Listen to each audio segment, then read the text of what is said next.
everybody, welcome. I'm Daniel G. Garson. This is another episode of Put It Together. Welcome to the show. Remember, we're here every Saturday at 12 p.m. Pacific, 3 o'clock Eastern Time. So make sure you set your timers, your alarms, put it on your calendar so you can join us. If you're watching us on Facebook, LinkedIn, or Twitter, would you please mind sharing on your page so that other people can watch the show? If you're watching us on YouTube, scroll down, hit that subscribe button and the notification bell. It'll let you know every time there's a new show. And for those of you that have been following us, remember we have Christian and Daniel on Wednesdays, the Card Devo on Fridays, and then Put It Together on Saturdays. Plus, every Mondays we have horoscopes, so make sure that you are following those whatever channel you're on. And then every once in a while we sneak in a special show during the week, so make sure you are following us so you get those notifications when the shows are coming up. We do have a special show on Monday, so make sure that you check that one out. It's a very special friend of mine, a new project that I'm working on. And I want you guys to hear about it. So, but you have to come back on Monday to check on that. On today's show, I'm really excited. She is a writer and comedian, Rebecca Rush. Let me tell you a little bit about her. Rebecca Rush is a writer and comedian from Westbrook, Connecticut. She hosts Vulnerability, a comedy show at the Hollywood Improv, and the Brutal Vulnerability podcast, and is a regular contributor to Workit Health. She has a blog on Psychology Today called Over the Borderline, about life and recovery from BPD. She's been featured on Viceland and Funny or Die, and features and headlines across the country. Her words have appeared in numerous outlets, including Input Magazine, the Miami New Times, Fodor's Travel, and Huffington Post. Her personal essay, I've Been Swindled, is pending publication in an anthology from Running Wild Press. She holds a BA in English Literature with a concentration in creative writing from the University of Connecticut. She lives in Los Angeles, where she is currently shopping a collection of essays. So with all that, let's bring her on the show. Hi, Rebecca. Hi. Oh my gosh, it's so cool to hear like my long bio, because I was like, oh yeah, that's true. Like it's so easy to I feel like self-concept is like the thing that lingers behind our growth. And sometimes yesterday, at the end of the day, I'm like, oh, I feel like I didn't get that much done. And I'm like, hold on, is that not a lot? That's a full day. I feel like we're kindred spirits on that. I'm on my calendar is always, so this is my calendar for February. And I already have things set up for May. And sometimes at the end of the day, I'll sit on the couch. I'm like, oh, I haven't done anything today. And Christian, my partner, is like, shut up. Just shut up. Don't even go there. But thank you for being on the show. I'm so glad you're here. Oh, thank you for having me. I mean, I love how I'm such a Virgo, and I'm I love to just see it. It helps me so much. And I'm obsessed with Moleskines. And I just got a big planner, and I'm like, oh, I'm going to do it. I'm going to do it today. I'm going to put everything in there. It's going to be so good.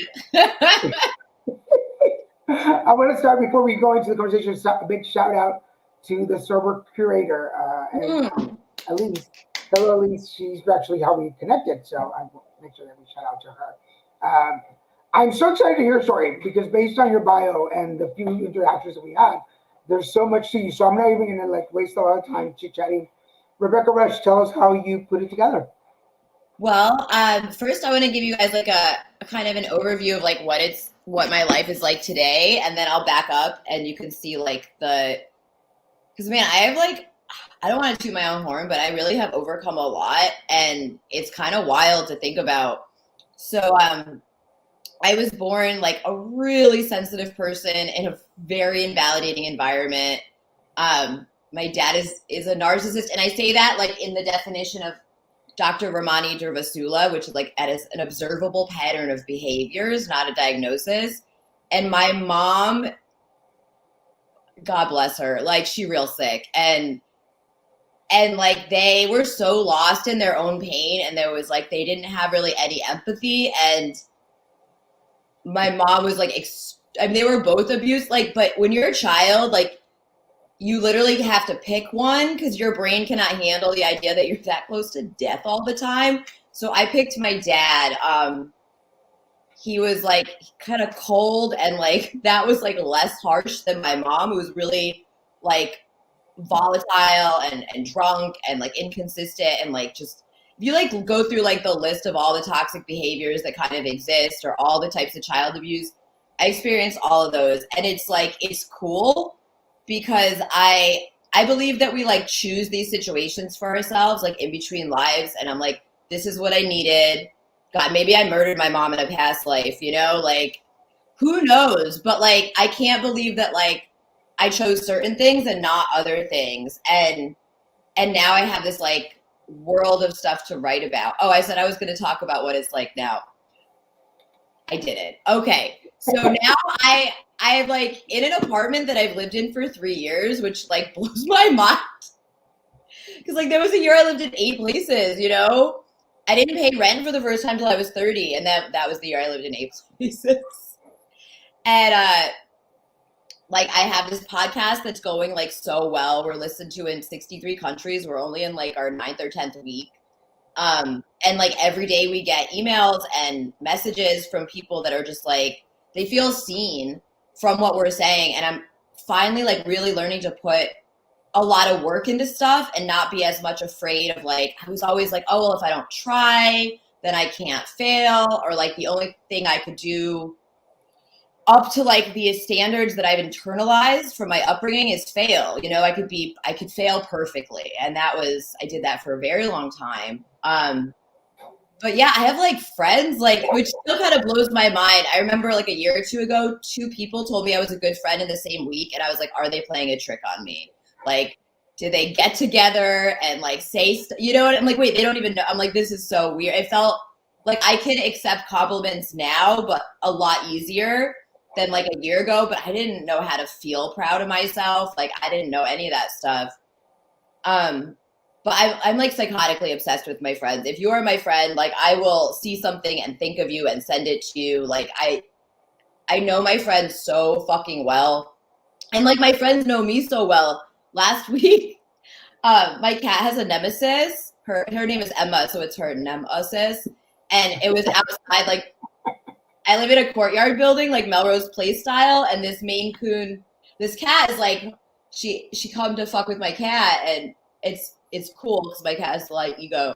And I was like, oh no, Emma's nemesis is outside, and my friend Grace is like, oh, the Maine Coon, and I was like, you know my like it's just really cool. Like I have a lot of like having parents that like weren't capable of and like, you know, constitutionally incapable of understanding me and like what they have totally different values than me. Like that allowed me to like, you know, fuck up for a long time, burn it all down over and over, and then like rebuild myself from the ashes and find like the family that I never had in my friendships. And it's like so freaking cool. And it puts me in this unique position to be able to like help people out of like burning buildings, you know, like I know the way out. Like I will come back, like I will lead you out of hell because I walked out of hell, you know?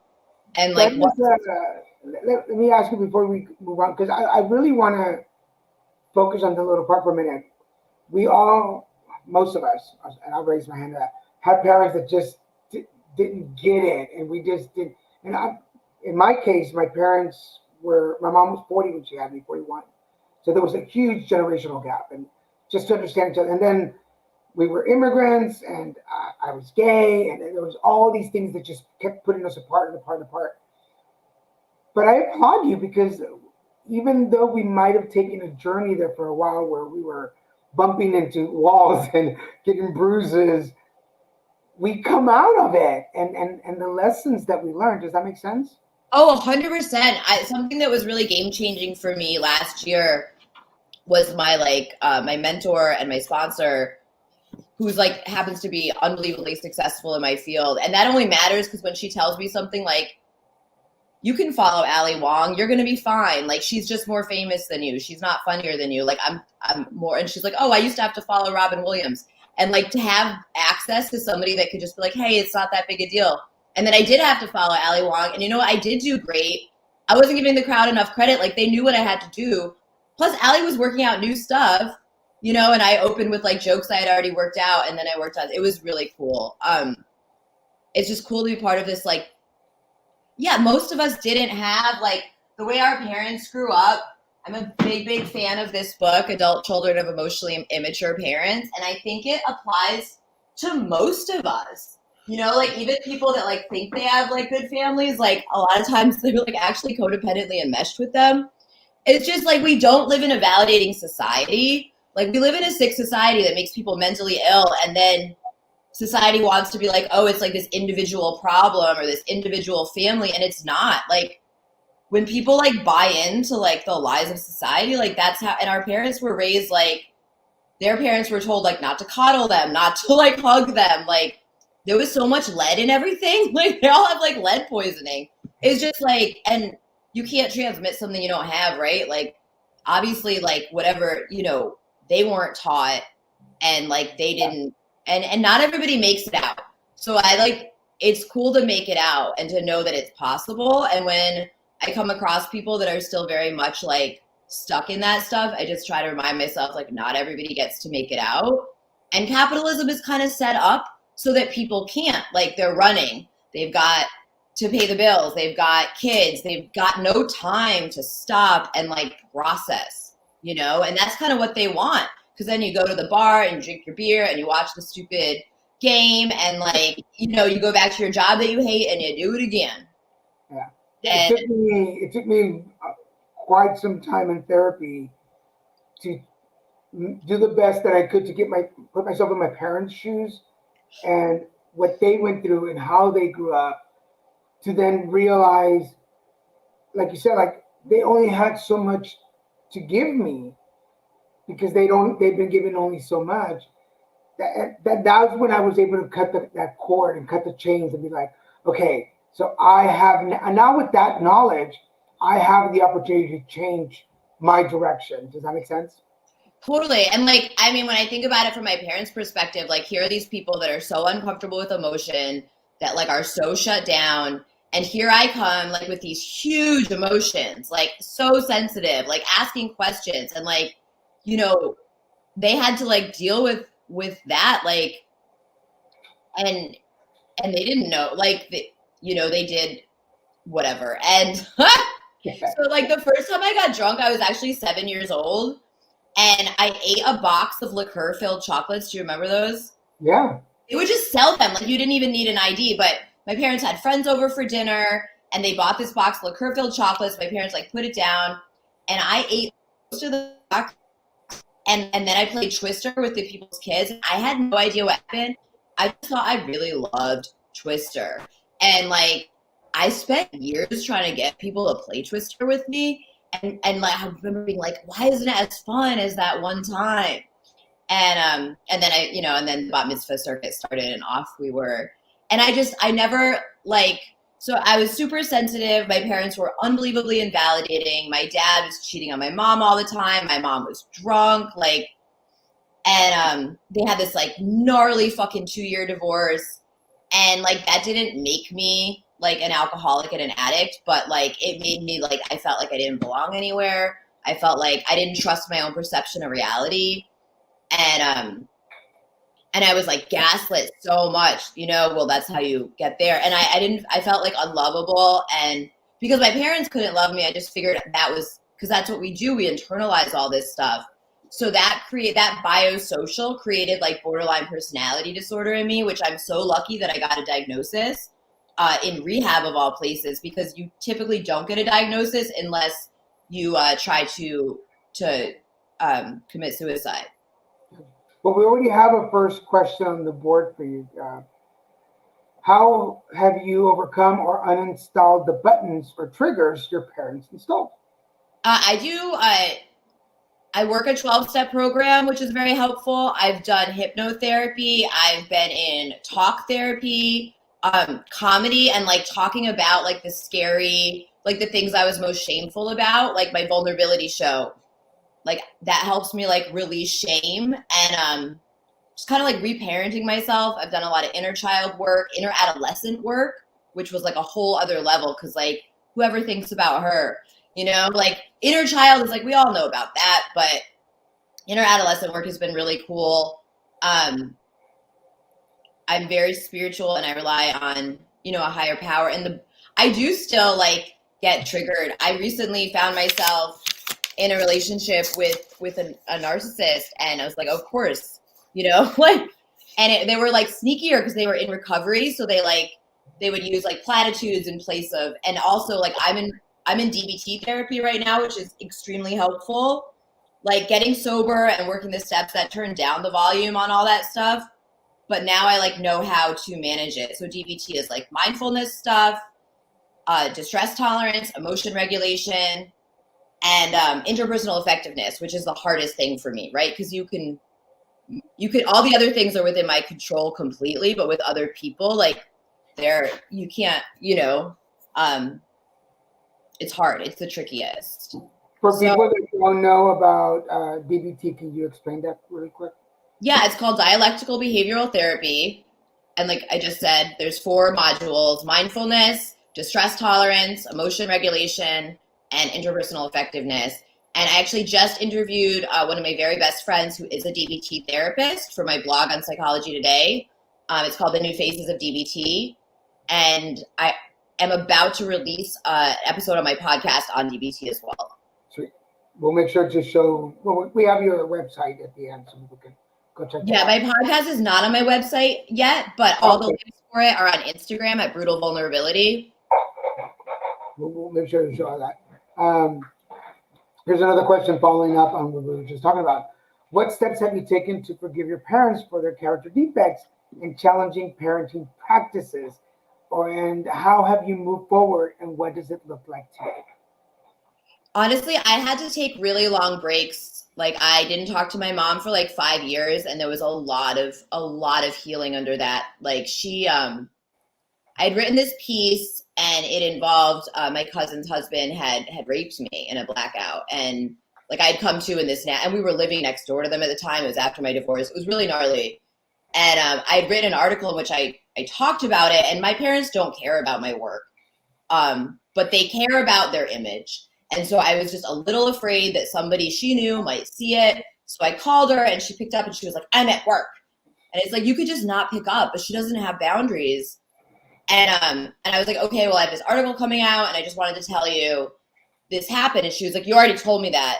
And I was like, "No, I didn't, because I'd been blaming myself for so long because I was drunk." And she's like, "You told me he hit on you, and that's the same thing." And I like framed it like the way I had to talk to her is like, "You're the best mom." And it's like how you have to deal with like people like that. You have to like try to say, like, I had to say something real to her. I had to like surround it in like lies about how great she was. And I hung up, and I was like, yeah, I'm not talking to her. Like, why do I keep going to a turn up and expecting it to be like, a person? Yeah. Thank you for being so open, by the way. I really appreciate your openness. Oh yeah. I mean, I'm very privileged in the sense that I do not give a shit what my family thinks of me, because I don't want anything they have, and I don't value anything they value, and they're very sick people, and that's cool. That's for them, And I actually recently stopped talking to my dad over like, I've been a comic for 10 years, yeah, and they like refuse to like accept that something's a joke. And I was in this family group chat, and it was like the same toxic dynamics were playing out, where like my dad lets my stepmother control him, and her whole thing is like making me and my sister bad so she can divert all the resources to her daughter. And so in the family group chat, it plays out where my sister has 3 kids, is desperate for their approval, and she'll be posting, and it gets like, kind of ignored, maybe a like here or there. And then my stepsister will post something, and it's like, heart, oh my God. And then I post something, and it's crickets. It's fucking nothing. Like, I learned to stop. Once I tried to like put a New Yorker cartoon in there that I think they'd like, and they totally ignored it. So I was in this relationship with a narcissist, and I was getting so triggered by them all the time and pathologizing myself, like, oh, it must be my BPD. I'm misperceiving. I'm being paranoid. And it was my BPD, but it wasn't that side of it. It was a side of myself where I don't trust my perception of reality. And like, I don't believe in myself and don't think I'm like worth better. It was like the opposite side. So it was cool because I ended up cutting every toxic person out of my life and every trigger out of my life in an attempt to like make this stupid bad relationship work. And then when I got out of it, I'm like, oh, I have no like toxic people at all. But I left my family group chat, and then nobody even said anything to me.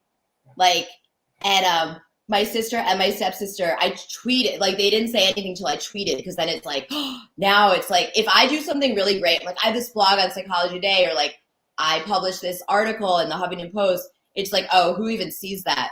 But if I post a tweet that gets 4 likes, it's about them. It's like, Rebecca, you're talking bad about your family to the whole world. It's so insane. And I feel bad for my stepsister, because she like tried to do everything they wanted, and she's like clearly not happy. And she's like a prisoner of what they want for her. And like my sister's kind of the same way, and like a prisoner of like seeking their approval. And like I'm free, you know, and it's really cool. So I'm grateful, because like, what was the question? No, No, you're good. But I know, like, so my stepsister came at me and she was like, I wrote like, in an effort to like remove toxic, like trigger, like an effort to remove invalidating environments, I've left my family group chat, and like in a move that surprised, that like, you know, it's not surprising at all, like nobody even noticed, which is like hilarious, because I'm like, oh, this is so invalidating, and then like they don't even care, and then now they care, because she's like, you fuck off, and she starts coming at me like in this really aggressive way that I was like, and she'd been so nice to me, but it felt really fake. Like we'd have these like FaceTimes during the pandemic, and they're just like that kind of like hide where you know somebody's just like being super fake, because my family is super fake. And like what started coming out was like her mother's views, and like, you know, the way they'd always, and that was always there. And she had this like idea of herself, like, I'm better because I talked to poor Rebecca. Like, I was like, oh my God. And I tried to be like reasonable with her, and that's where I fucked up, because like radical acceptance, it is, because like the minute she told me to fuck off, and I was like, hey, like your feelings are valid, but you don't get to talk to me that way. And she's like, I thought you were better than this. And she's like, nobody's judging you. You're judging us. Text messages get missed. And my sister came at me with the same thing. Text messages get missed. And I'm like, right, cool, only mine. Right, only my text messages get missed in the group chat. Like, and it's almost like they want me to watch them like play happy family. And if you like looked at their like Instagrams and Facebook, you'd think they hung out all the time, but they don't really spend that much time together. They just never do it without like a photo op. Gotcha. There's something that you mentioned about, because I do stand up, and part of the reason I got into stand up is because I was doing a lot of public speaking for my advocacy work, and I wanted to include something funny, so I wanted to learn. But you talked earlier about how comedy has helped you move forward, which leads to this question, and then we'll get more into that. There's a question about your comedy. It's like, what was your path to becoming a working stand-up comedian, and what guidance would you share with the new stand-up comic? I mean, don't start. The pay for a feature hasn't gone up in 40 years. If you don't already have a huge fan base and a huge following, and you're not part of the 1%, don't. It's overly saturated. It's not merit-based. Literally, 42 years ago, the pay for a feature was $100 with a hotel. Rent was $250 in LA then. Now, the pay for a feature, I was offered $25 a set and no hotel for a feature at a club. And the best I've ever made is $100 and a hotel. And rent is like, rent has gone up 1,000%. It's like over $2,000 for the same apartment that was $200. Everything else is obviously much more expensive. And like, there's a lot of like, I'm sorry to say this, but a lot of the people that you'll find at the top are not very good. They're just very confident, and they're like very narcissistic. And also like a lot of people, probably nobody watching this, are very mediocre. So like mediocrity is very relatable. They like simple comedy. They like stuff that makes them feel seen, and like, and they don't really like the best comedy out there is not the most famous comics, in my opinion. It's not the most valued, you know? And it's like, if you're on like, I was opening for somebody who's so fucking funny and such an amazing comic, and they are like, they're successful, but I'm at the club and it wasn't full, and a lot of the people were not there to see them. They were there to see comedy. And then I opened for somebody that has a TV show, and it's like, it was in Connecticut. You would have thought they were giving out free fucking Uggs. The line is out the door because they're like, oh my God, TV. And like what America values is like, is that it's fame, it's television, it's money, it's, you know, it's so superficial. And like, so yeah, just don't start. That's my best advice. Because like if you want to, like, people that like fun around and like they're like, oh, I want to do stand up, and they want their hand held, like, don't, like, nobody, you would be doing it already, you know, like, don't take a class, like, that's a scam. Bringer shows, huge scam. I mean, people do, I do stand up because I have to. It's like an unfortunate compulsion. I have fallen in with a bad crowd. It's not a thing. I wish I could not do it. I love performing and writing jokes, and the feeling, it's such a drug. And like, I do have friends in comedy now. But I see them as the exception and not the rule. And like, in the last like 5 years, I've finally learned that like, oh, they're work friends, Rebecca. Because of my family stuff, I would like recreate those dynamics. And that's what I did in New York. And then I moved here and I was like, well, I don't have another coast to move to. So we better like make people in recovery are like focus on them for our social world and like keep comics at this distance.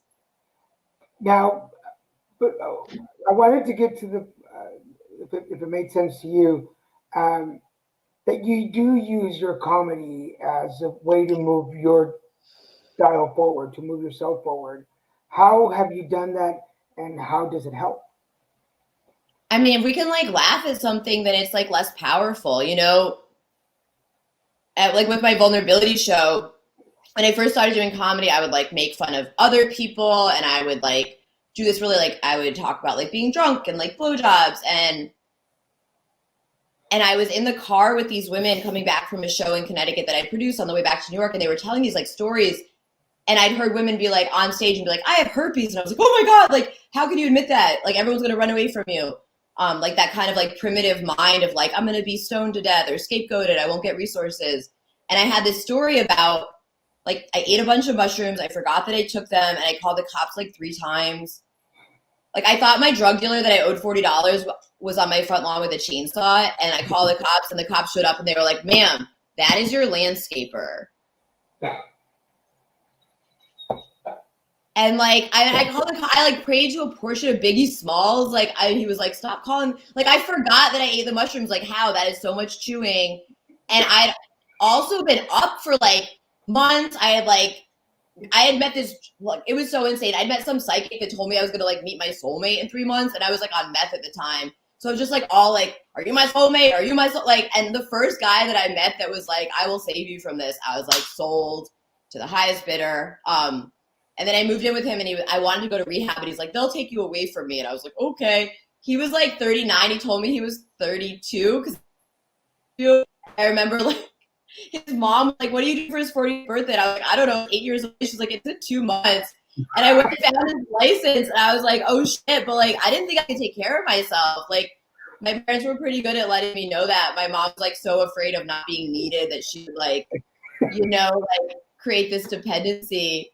And so that story was so shameful. Like, when they took me to the hospital, first of all, they like, when I was in college, I like wanted to be a famous poet, and I thought like that, I thought I was going to be like the next Allen Ginsberg, and I was working on this poem that I thought was like the next Howell. And like, I didn't know that poetry open mics existed. So I would like invite people home from the bar and be like, I'll make nachos, we'll smoke bongs. And I would like force them to listen to my poetry. And I was still working on this poem because this is only the year after college. So I called the cops 3 different times. Once I thought that like terrorists had put something in a lamppost outside my house. Once I thought that like nitrous was being pumped into the house, like from the dentist. And I thought my house was lifting up like in the Wizard of Oz. And like, I thought a lot of shit. I actually thought at one point that my husband was going to be crucified on the front lawn, which is like a weird delusion for a Jewish girl, but like, there I was. And like, when the cops came the first time, I was like, okay, don't go upstairs, I have a lot of weed up there. And they like did it. They didn't go upstairs. And so the cops called my parents, they called my dad, because they like didn't want to scare me by putting me in an ambulance, because I'm like so precious, right? And while we're like waiting for my dad to show up to drive me to the hospital, there's like all these people, like all these looky-loos, there's paramedics, there's cops. And I was like, oh, like, I know what to do. And I read them my poetry. I forced them to my poetry while I was like about to be caught. And then when I got to the hospital and they were like, "What drugs have you done, honey?" And I thought that they meant ever. And so I like gave them this. I was like, everything but peyote. And so that'll get you in the psych ward. They put me on. They were like, "You're going to be with high functioning people." And I was like, "I am high functioning." Right. And like, I swear to God, Biggie Smalls was my nurse. And I like threw all my clothes in the garbage for whatever reason. They're like, "Do you want to?" Anyways, they thought I was like paranoid schizophrenic because you can't test for mushrooms.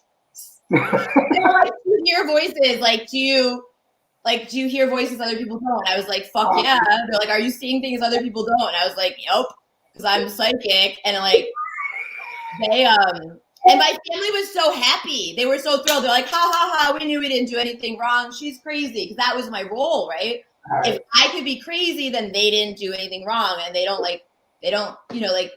take any responsibility. And I had a really hard time for a long time taking responsibility, but like I blame my dad for that, you know? I want to clarify for everybody out there that I laugh because I'm a recovering addict.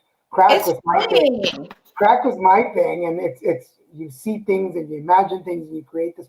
So I'm laughing because as I'm listening, I'm going, "Oh my God, I did something similar, or I was in a particular place." Like I remember just a quick story. I remember putting the trash can in front of the door of the bathroom, thinking that would hold back the police if they came into my house while I was doing crack, in the shower, on the tub with the candle, and so nobody could tell that. Yeah, so I laugh because I'm like, "Oh my God, like I know these stories." So it's just, but I want to remind everybody, we are speaking with Rebecca Rush, writer and comedian, sharing some of our stories here about recovery, life, and overcoming obstacles. So if you have any comments or questions, make sure that you post them, and we will make sure that she gets them. All right, let's get back to the car. So I was like, I have this story. It's the most shameful. I was so ashamed. I was so ashamed of this. And like, it also set me up for my marriage, in which my husband had like complete control over me. Now I was crazy, right? And it was like, "Oh, none of your friends can be trusted." And like, he was able to isolate me, and like, what was I going to say? And I was like, could I tell this story? And I was so afraid. And these girls like, "Just go to a storytelling mic. If it's not funny, it doesn't matter. It just needs to be a true story with the beginning, middle, and end." And I went and told it, and not only was it funny, and that's not like the way I tell it on stage, but like whatever, the elements are the same. It was like alchemical, in that it like released this shame, and it like changed the muscle memory. Like, yeah, it sucked to drag my mom down by her foot into her bedroom when she was passed out drunk on the stairs. But it's funny as fuck, and it like changed the muscle memory for me to be like, alcoholism does not run in my family, but it falls down the stairs and like lays there in a Minnie Mouse nightgown that's too short for it with its bush out. Like, "I only had one." "No, you didn't, Mom." That was transformative for me. And so vulnerability, the show, I started as a way to like give that to others. And what I really like is like, I have the crowd write down things that they feel vulnerable about anonymously, and I collect them. And then I put them on the stool and have the comedians, like at some point in their set, they'll pick them up and like, I used to be a roast comic, and like, or I used to do roast battle, and we'll make jokes and like riff off them. And that, I feel like we're performers, right? I have the comics say extra vulnerable stuff, but we're already comfortable on stage. So the crowd is not, and that way only they know. Like sometimes they'll be like laughing so hard, and it's like clearly they want everyone to know it was their thing. And that's usually people in recovery, because they're used to sharing their gnarly stuff and like getting positive, validating feedback. It's funny because we did not die, you know? Like everything is funny if you did not die. And I started doing that, and it changed how I felt about myself. It changed how I felt about everything that I'd been through. And like, yeah, it was a huge turning point in my life. But I totally agree with that. I do health conferences. I do comedy at health conferences, and usually talk about I'm HIV positive, and I'm a cancer survivor, and I have an ostomy bag. So I joke about those things on stage at health conferences because it breaks down that barrier. There's a lot of it's anal cancer, so there's a lot of shame that is associated with colorectal cancers.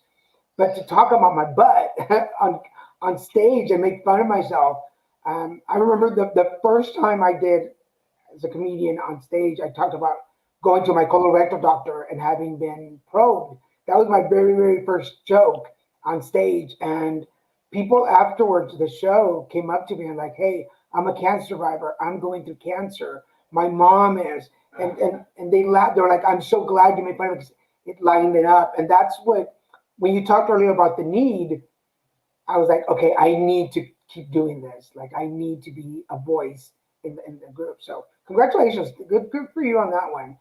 Yeah, I was hearing this story the other day on a Buddhist podcast, and she was talking about like, I don't know, there was this place and everything was like covered. It was like looked like kind of like crappy stuff, but like underneath, like really deep underneath, there was actually like it was made of gold, and like they had covered it over to like prevent it from getting stolen. And like we are like that, like it's not like becoming somebody different. It's like getting rid of the stuff that is not you. And like underneath, we are all gold. I mean, except for my parents, but I agree. Right there.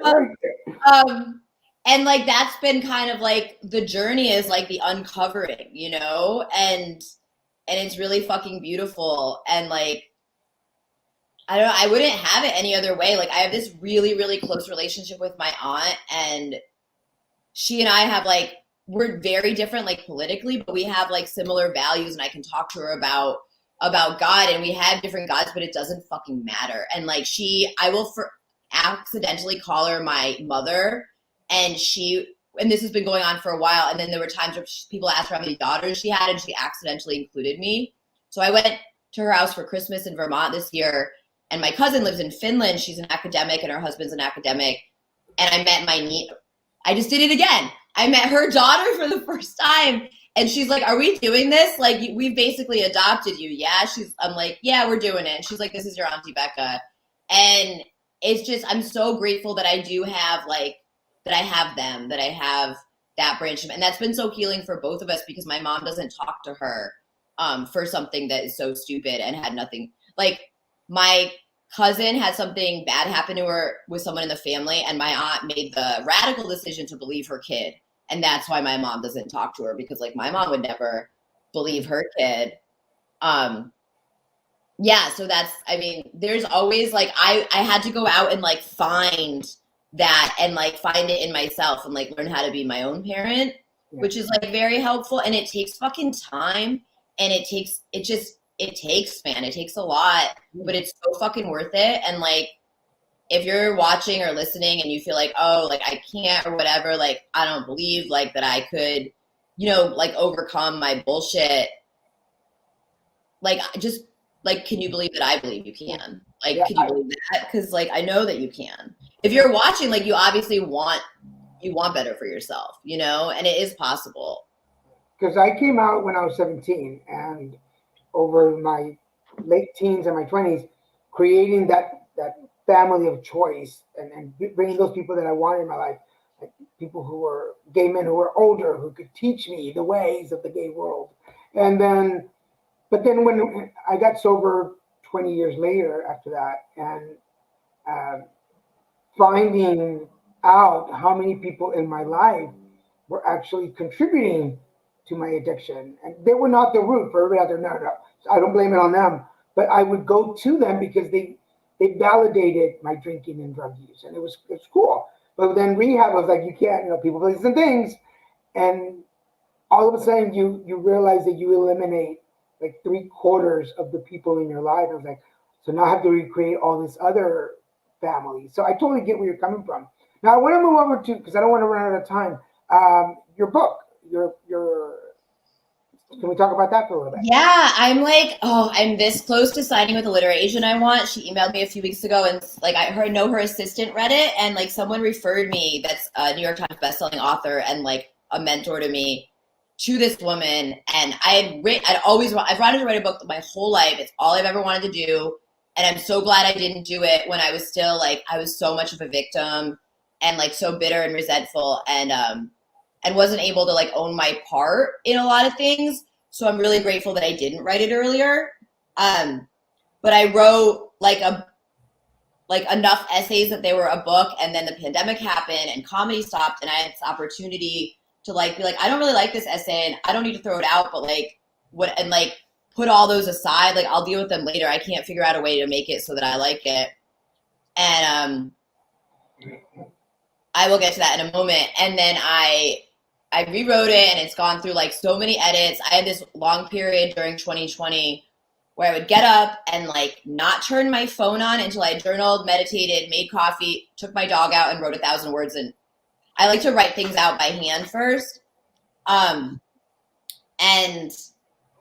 And it's called Fail Better. Like it's like the quote like by Samuel Beckett. I was trying to figure out the title, and then I was like, bitch, it's on your hand already. It is literally tattooed on your hand. But it's this quote: ever tried, ever failed, no matter. Try again, fail again, fail better. And it's like about failing your way to a life worth living. And like, they're all like my funny stories. And like, I mean, there's one story just about every waitressing job I ever got fired from and why. And that is 30 pages. And it's not even the whole job. It's just what the job was, why I got fired. And it's real concise, and that's still 30 pages. In terms of like, you know, you just need to write. And like, I like the Pomodoro method because it's like 25 minutes and then you take a 5-minute break. And when I get overwhelmed, it's like, well, I can do anything for 25 minutes. Even if I just sit here in front of the computer, I can at least, it's just 25 minutes, you know? But if you want to write, I would suggest writing pieces first.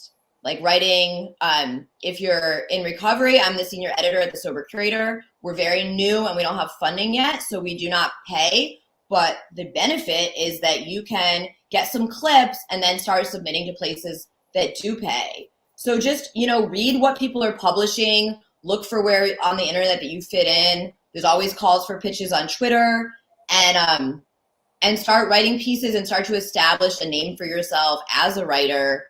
And then go from freaking there. There's so many great books out there. If you want to write memoir, Mary Carr is the expert on that. And she has, where the hell is it? I think it's just called On the Art of Memoir. Really good book. I haven't read it yet because I do want to write a novel eventually called Save the Cat Writes a Novel. I know that's going to be great. And you just do it. And then you got to let yourself be bad. You know, that's what's important. Just let it be bad and just keep going. And it's okay. Like, I went to this writing retreat in Sedona in like 2017, and they forced me to write like at the speed of light, basically. Like, he was trying to like write faster than your internal critic. And I wrote like 46,000 words in that weekend. And then I was terrified to even look at it to even transcribe it into my, and that it took me a really long time to stop being afraid of going after what I wanted. And right now, like this week, I pitched something about the show Euphoria, because watching Cassie, I don't know if anybody watches Euphoria, display like all the traits of borderline personality that like I've displayed when I was like unmanageable and not in therapy and not sober, was really interesting. And I can't like diagnose a TV character yet, but like I pitched it. The point is, the editor wrote back, "Oh my God, Rebecca, I read your piece about plastic surgery in the Huffington Post when it came out and loved it." And I'm like, oh my God, am I building a reputation that's good, like as a writer? And that's just, it's consistent effort. And like, if I fall off, I just try not to shit on myself too much and just get back on, you know? I think that's a good, because I was going to ask this question from Robert. How did you find your agent? I got rejected 75 times when looking. I think that was one of the good points. It's like, you got to build up your reputation, right? Yeah. And like, it's easy to, I hadn't heard from her. I had sent in my submission. I was referred by somebody that I know. I think I was introduced to him through somebody else from my last podcast, and I had him on my last podcast, and he had read some of my work, and he referred me, and I sent in the submission, the query, and she asked for my full manuscript 3 days later, which is a great sign. And then I hadn't heard from her in months and months and months, and I just was like, oh, I guess I got to get back to querying. And then I messaged him, and I was like, wait, there's been a lot of things that have happened in the last 4 months that would positively impact my book sales. Do you think I should email her? And he's like, let me check with her assistant. And he had messaged me before that, he was like, hey, her assistant read it. And he sent me this message in quotes that said, I fucking love Rebecca Rush. And I was like, huh? He's like, oh, her assistant read your manuscript. And this is a stranger. And it's like some of the gnarliest shit I've ever done. And like, what's better than that to make a stranger fall in love with you over like the gnarliest shit you've ever done? Yeah. And I'm like, wait, I have a blog on Psychology Today, which is my favorite magazine. And that wouldn't happen. I was very much like, oh, now that I'm sober, I don't have borderline anymore. But then I met somebody who was like talking about theirs, and I was like, oh, maybe because it's a really scary thing to admit. Like if I'm on a dating app, I am not having my Instagram linked with my like blogs up on my grid, you know, like people do not understand it. And I really, because borderlines and narcissists are really attracted to each other, I have this theory that narcissists have been controlling the narrative on borderline for a really long time, which like, of course, is going to look the way that it looks. And it's just been so misunderstood. But now once straight men start admitting they have it, like thank you, Pete Davidson, all of a sudden it's becoming less stigmatized because it was a very feminized, like hysteria type of thing. And yeah, so I'm like, I have this blog about, so it's crazy because like admitting it's the vulnerability, admitting that I'm not like, and I'm still doing this thing. I'm like, oh, I'm not diagnosable, and I'm not, but like, why do I have to, do that? Like admitting that like, oh, I do still struggle with like thoughts, feelings. I was able to like get into DBT, which is like bringing me to a whole new level. And then it's actually like a lot of people want to talk, like I'll try to sell articles like about like how to pick a lash stylist. Nobody wants that. They're like, Rebecca, I only sell stuff about my trauma. It's the job God keeps giving me. And like, oh, well, but I'm like the Psychology Today, I've got this freaking podcast that's like being listened to in 63 countries. It hit 7,000 downloads in its third month. We have a Patreon. We have sponsors. Like I'm doing it with one of my best friends who I've never met in person, but I talk to every day. She lives in London. I met her through recovery during the pandemic, actually through Instagram, through a tweet that I wrote that somebody she was friends with. She has like a meme account that's really, really great. And I've got the show at the Hollywood Improv now. Like that's not nothing. I've gained like 1,000 Instagram followers in the last few months. And I email her and she gets back to me and she's like, hey, Rebecca, thank you so much for updating me. I'm trying to finish your manuscript ASAP, but I already have a good read on it from my assistant. So she is not my agent yet, but I'm like this fucking close. And all these things that I just said, like what can you do to positively impact your book sales? And like, I spent 2021 focusing on getting individual essays published in literary journals. Now they don't pay, but the fact that pieces of yours have not just been published by traditional outlets, that's cool, but you also want literary journals because that's a different kind of like, these other editors like this is like a serious writer, artist. And I don't mean serious, like take yourself seriously, but I mean like, you got to like collect all this stuff and try to like set yourself up because there are a lot of people that want what you want and there's a lot of noise and like these people are booked and busy and how are you going to get their attention? And then readers are booked and busy, like the familiarity, like, oh, I've seen their blog, I've seen their articles, like I've seen their Instagram, like they have a familiarity with you and nobody wants to like put out a book that nobody's going to read. No, you don't even want that, right? So it's not like I don't love it, but it's just the world that we live in. And once again, radical acceptance allows me to respond effectively.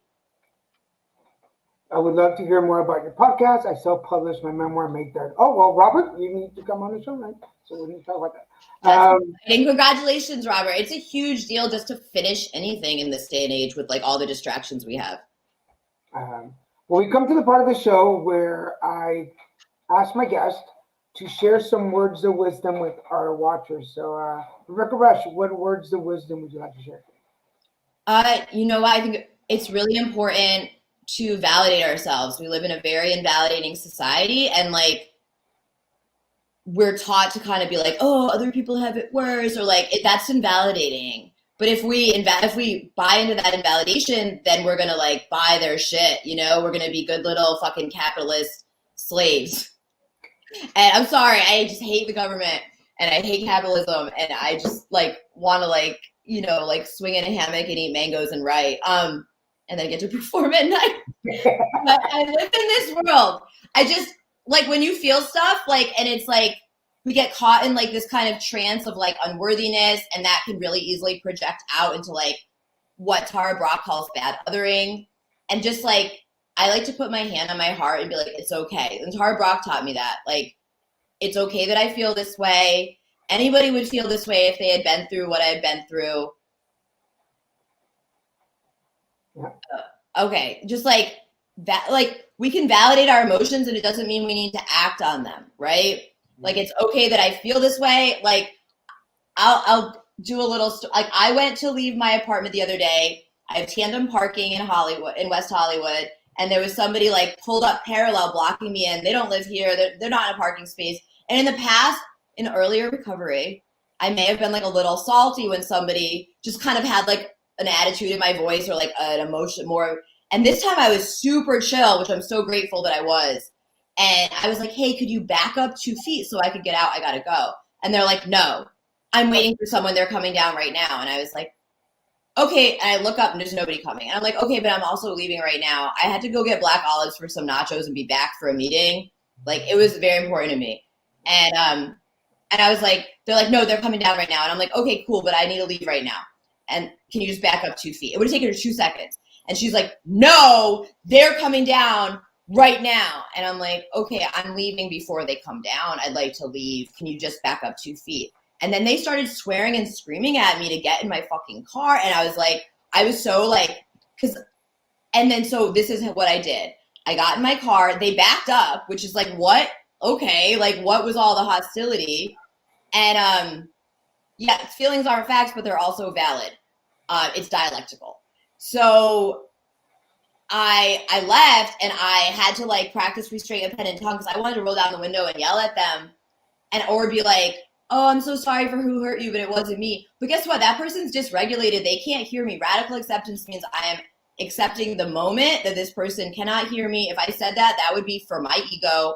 And just now I have to deal with my own self. So I breathe in 4, that's central nervous system. Breathe out 8, that's parasympathetic, calms you down. I told myself it was okay that I felt this way. And I just breathed and then I thought, okay, why is this bothering me so much? And I'm like, and then I unpack it. And I'm like, oh yeah, like, of course, like you're so used to going to somebody with a very reasonable request and being met with hostility. So like, there we go. And then, you know, within like 5-10 minutes, I was okay. And so like if I'm like really wilding out, like I'll use a skill called check the facts, where I'm like, if I'm getting paranoid, where I'm like, what did I observe? What like is actually real? And it's usually not, you know, whatever my fear is telling me. That's such a cool point. I mean, coming on 15 years, I know that in the beginning, I was petty, as petty could be, because that's what I knew. Even though I didn't have alcoholic drugs in my system, I was in rehab for 3 months. I still had petty to work with, but my Reiki teacher taught me that as I was going into my master's, it's like, just because you've reached this level doesn't mean that you stop being human. And you will have human reaction to things.